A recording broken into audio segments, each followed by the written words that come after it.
नमस्कार, पुरवैया crime special में स्वागत है आपका और मैं हूं रितेश मिश्र। आज आपको दिखाएंगे एक फैसले के बाद के हालात, दिखाएंगे एक गुरु के हैवानियत को। हम बात करेंगे खाकी पर लगे दाग की और बात होगी खाकी को मिली सफलता की भी। इसके साथ ही राजधानी पटना में अपराधियों के बढ़ते हौसले को भी दिखाएंगे। तो चलिए शुरू करते हैं पुरवैया क्राइम स्पेशल।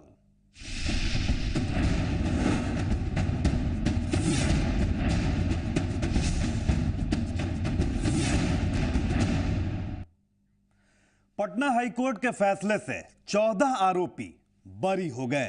इन 14 लोगों पर 9 लोगों की हत्या करने का संगीन आरोप था, लेकिन अब ये 14 के 14 आरोपी बरी हो गए हैं। आखिर क्या है ये पूरा मामला, आप जरा खुद देखिए।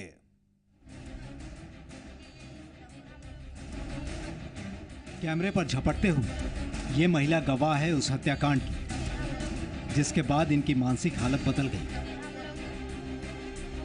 ये महिला गवाह है उस दर्द की जिसका गवाह ये खुद है। लेकिन अब इस महिला की जिंदगी बदल चुकी है। इस महिला की हालत पहले ऐसी नहीं थी, मगर अब ये महिला अब अपना मानसिक संतुलन खो चुकी है। ये महिला गवाह है रामपुर चौरम गांव में हुए नरसंहार की। इस नरसंहार में 9 लोगों की मौत गोली मारकर कर दी गई थी। ये बात है 1998 की।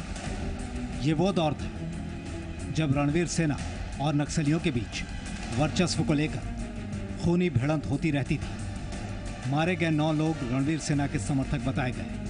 तब माना गया था कि लक्ष्मणपुर बाथे में 58 लोगों की हत्या का प्रतिशोध था। लक्ष्मणपुर बाथे नरसंहार 30 दिसंबर 1997 को अंजाम दिया गया था। इसके जवाब में 9 जनवरी को 9 लोगों की हत्या के मामले की जांच शुरू हुई।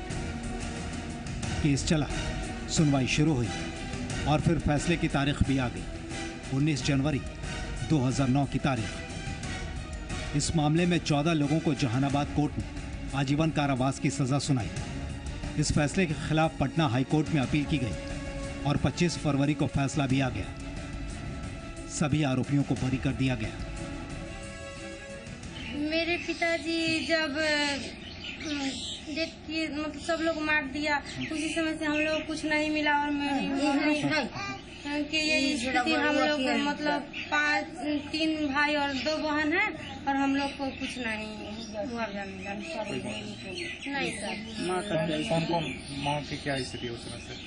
उस समय से तो सर पहले माँ मेरी बहुत अच्छी थी जी, बहुत अच्छी थी और मतलब मेरे पापा जी डेथ किए, उसी समय से हम लोग 3 भाई और 5 बहन है। तो मेरी माँ कहाँ से ये सब हम लोग का पालन पोषण करती, इसीलिए ना मेरी माँ का मानसिक संतुलन मेरी माँ खो दी।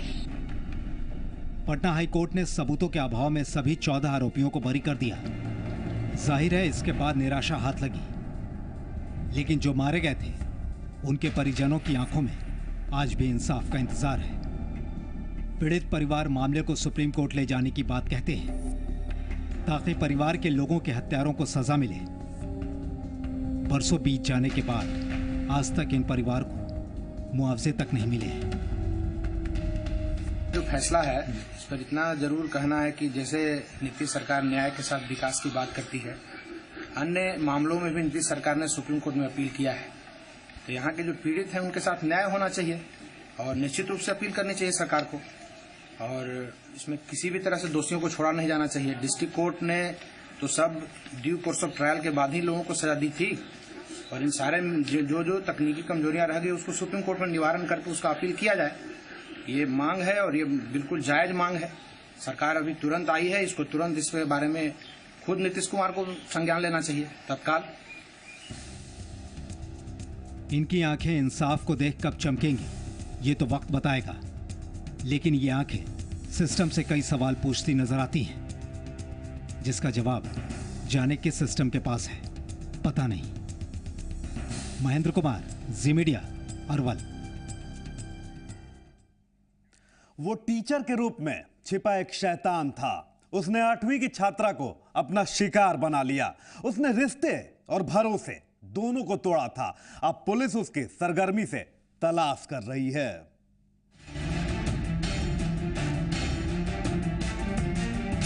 कलंकित हुआ गुरु शिष्य का रिश्ता।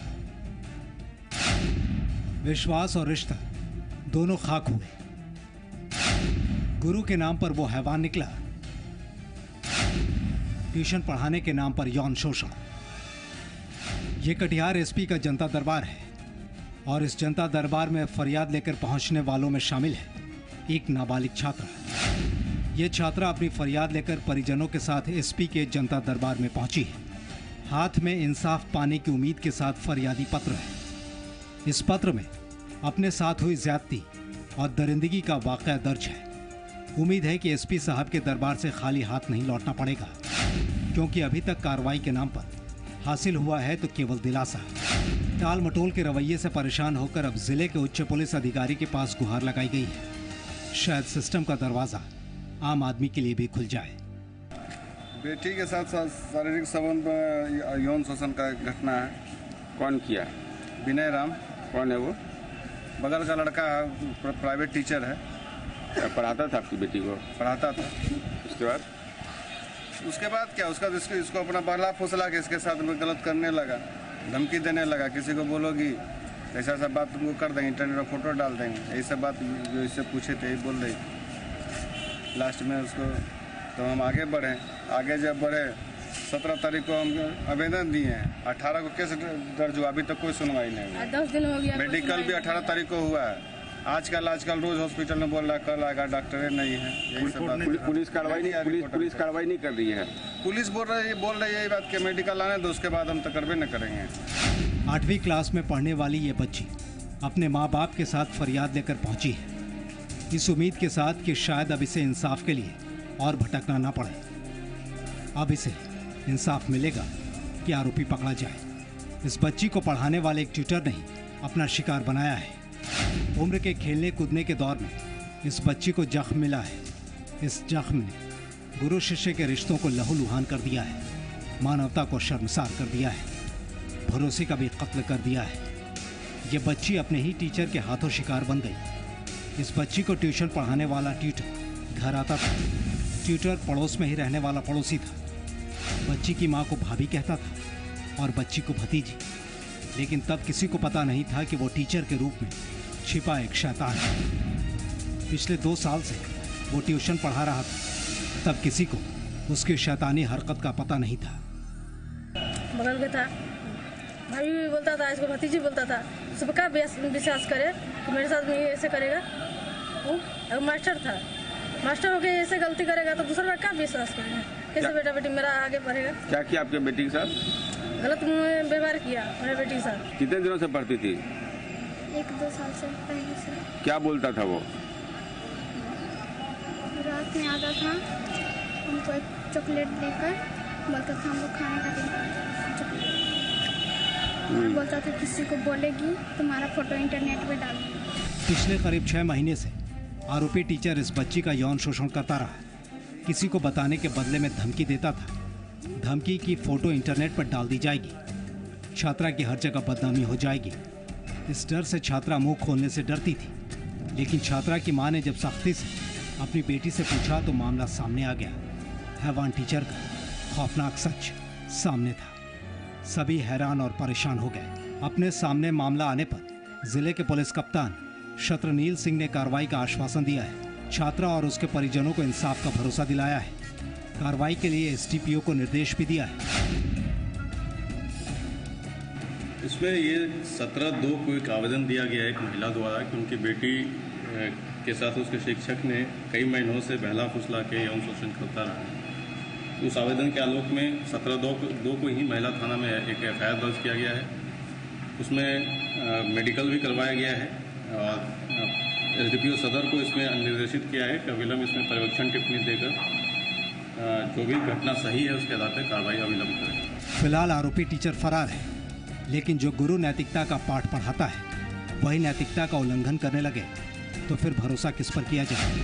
अब इस पीड़ित बच्ची को इंतजार है इंसाफ का, न्याय का, आरोपी को सजा दिलाने का। राजीव रंजन, जी मीडिया, कटिहार। वर्दी की आड़ में रंगदारी दिखाएंगे ये भी, लेकिन एक छोटे से ब्रेक के बाद।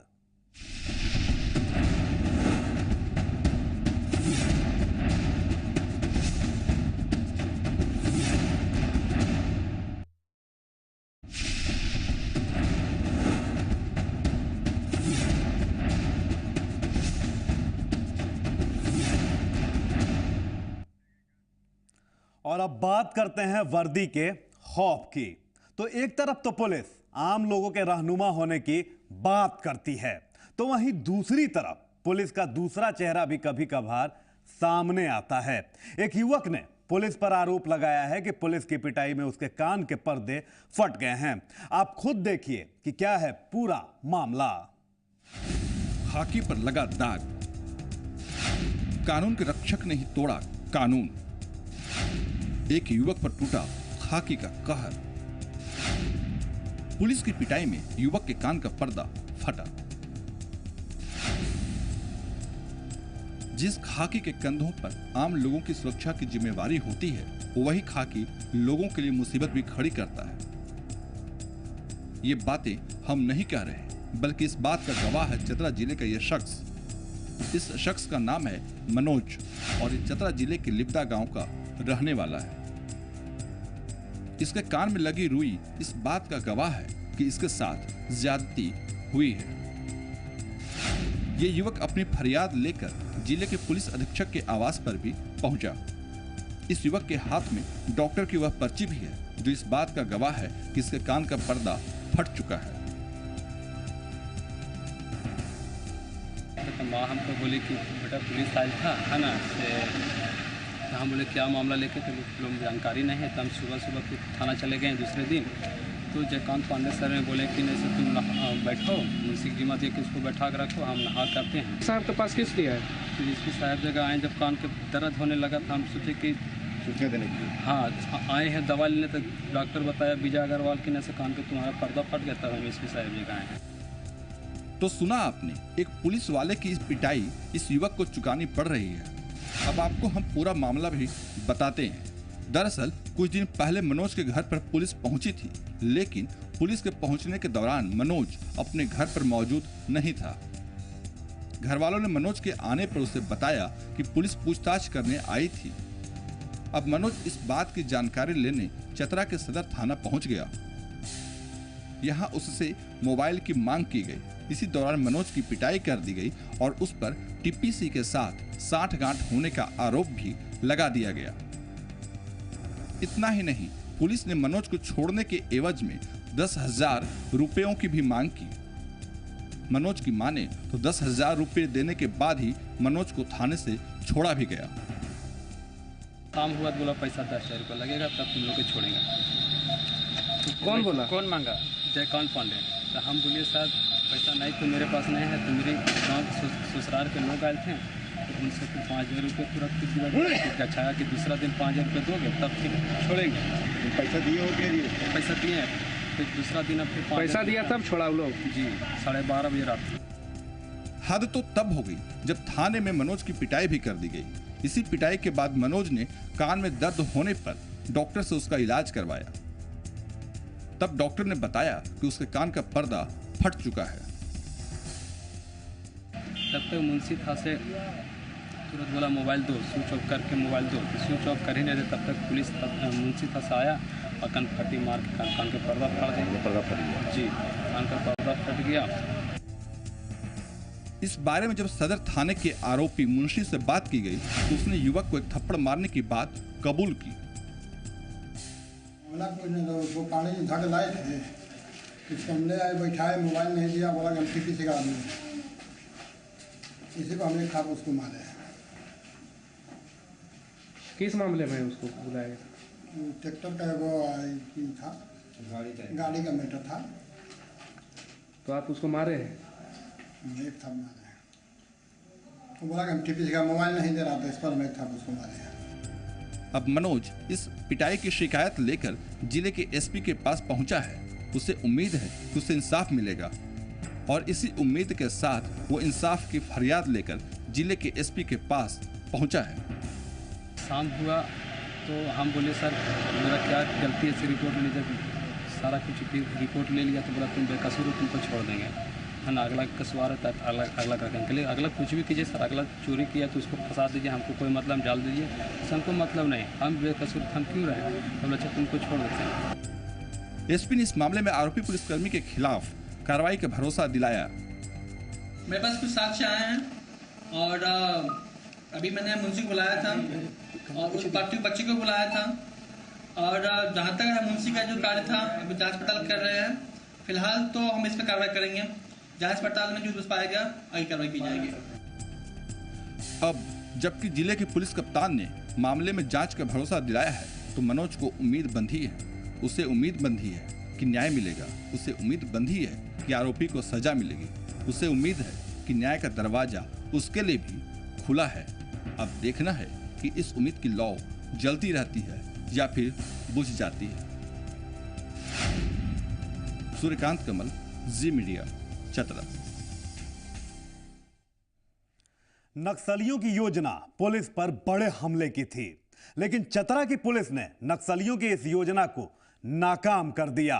पुलिस ने 2 हार्डकोर नक्सलियों को समय रहते गिरफ्तार भी कर लिया। धरी रह गई नक्सलियों की योजना। पुलिस ने नाकाम की नक्सलियों की योजना। पुलिस को निशाना बनाने की फिराक में थे नक्सली। पुलिस को मिली बड़ी सफलता।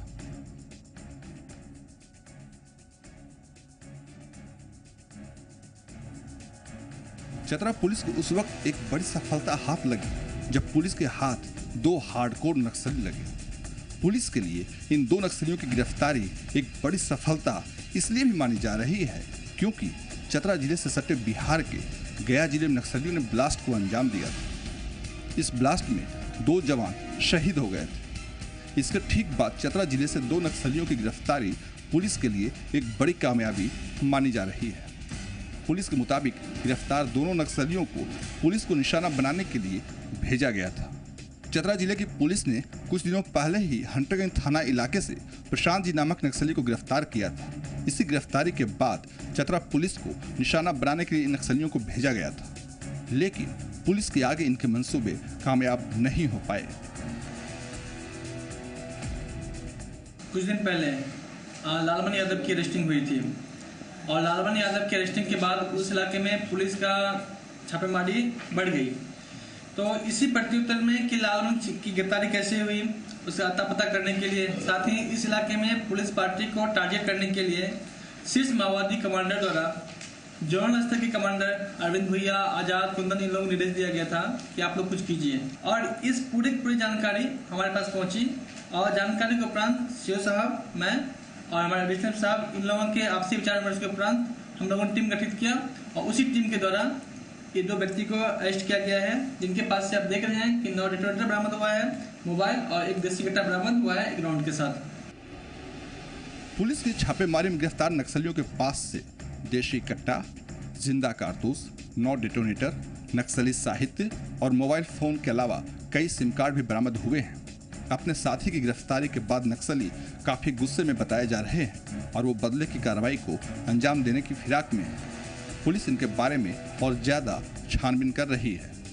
फिलहाल पुलिस की सक्रियता ने एक खतरे को वक्त से पहले ही खत्म कर दिया। सूर्यकांत कमल, जी मीडिया, चतरा। राजधानी के बेलगाम अपराधी दिखाएंगे ये भी, लेकिन एक और छोटे से ब्रेक के बाद।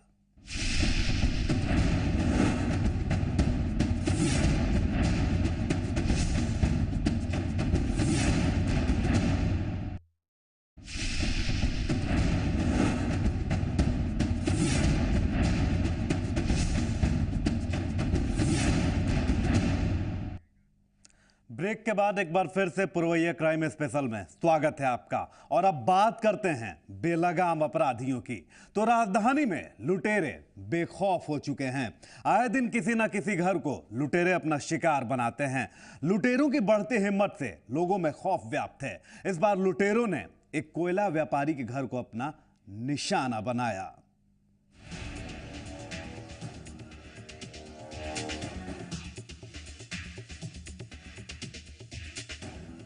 लगता है बिहार में अपराधियों को पुलिस से डर नहीं लगता। वो बेखौफ होकर लूट की घटनाओं को अंजाम देने में लगे हैं। बिहार के बाकी इलाकों की बात तो छोड़ दीजिए, राजधानी पटना भी अपराधियों के चंगुल से बची नहीं है। अपराधी बेखौफ होकर लूट और चोरी की घटनाओं को अंजाम दे रहे हैं। ताजा मामला पत्रकार नगर का है। यहाँ के सचिवालय पार्क के पास कोयला व्यापारी शशि अग्रवाल का घर है। इस बार लुटेरों ने शशि अग्रवाल के घर को अपना निशाना बनाया। अपराधियों ने लूट की इस घटना को बुधवार की रात को अंजाम दिया। इस घर के हालात खुद लूट की दास्तां बयां कर रहे हैं। ये बिखरे हुए सामान और घर की अस्त व्यस्त हालत देखकर आप खुद अंदाजा लगा सकते हैं। लूट की इस वारदात को बुधवार की रात 2 बजे के करीब अंजाम दिया गया। शशि अग्रवाल के रसोइये की माने तो लुटेरों की संख्या 8 थी। लुटेरों के पास चाकू, पिस्टल और सरिया भी था। लुटेरों ने घर में काम करने वाले लोगों को एक कमरे में बंद कर दिया। इतना ही नहीं, लुटेरों ने महिलाओं की गर्दन पर चाकू रख दिया। घर के लोगों के साथ मारपीट भी की गई। लोगों में खौफ फैलाकर लुटेरों ने लूटपाट को अंजाम दिया और चलते बने। वो पीछे से आया है, अब वो दरवाजा तोड़ा तो, लेकिन हम लोगों का पता नहीं, इतना भी हुआ कि आवाज़ जो मतलब बिल्कुल नहीं मतलब हुआ। हम लोगों का क्या है कि घर में मतलब घुस के और हम लोगों का जो है हाथ गोर सब मारना स्टार्ट कर दिया। वो 8 आदमी था। लूटपाट की इस घटना ने इलाके के लोगों में दहशत फैला दी है। लुटेरों ने नगद रुपयों के साथ जेवरात को भी लूटा। मामले की जानकारी मिलते ही मौके पर पुलिस भी पहुंची। पुलिस ने अपनी जांच शुरू कर दी, लेकिन अपराधियों के बढ़ते हौसले से लोग खौफ में जरूर हैं। फिलहाल पुलिस ने इस घटना के बाद 2 लोगों को हिरासत में लिया है, लेकिन घरवाले अभी भी डरे हुए हैं। आने के बाद में हम लोगों का क्या है कि सब गन धरा दिया, गन भी धराया और चाकू भी धराया, और इतना मोटा मोटा रड जो है ले रखा था। वो जो है क्या है कि और कुछ बोल रहे हैं तो जो है बस को भी जो है दिखाना स्टार्ट कर देते हैं। अब पुलिस मामले की जांच कर रही है। उम्मीद है कि आरोपी लुटेरे पकड़े भी जाएंगे, लेकिन जिस तरह से राजधानी पटना में लूट की वारदात को अंजाम दिया गया है, वो कानून व्यवस्था के लिए सवाल खड़े करता है। लिहाजा जरूरत है कि सुरक्षा के प्रबंध मजबूत किए जाएं, ताकि ऐसी घटनाएं दोबारा न हो।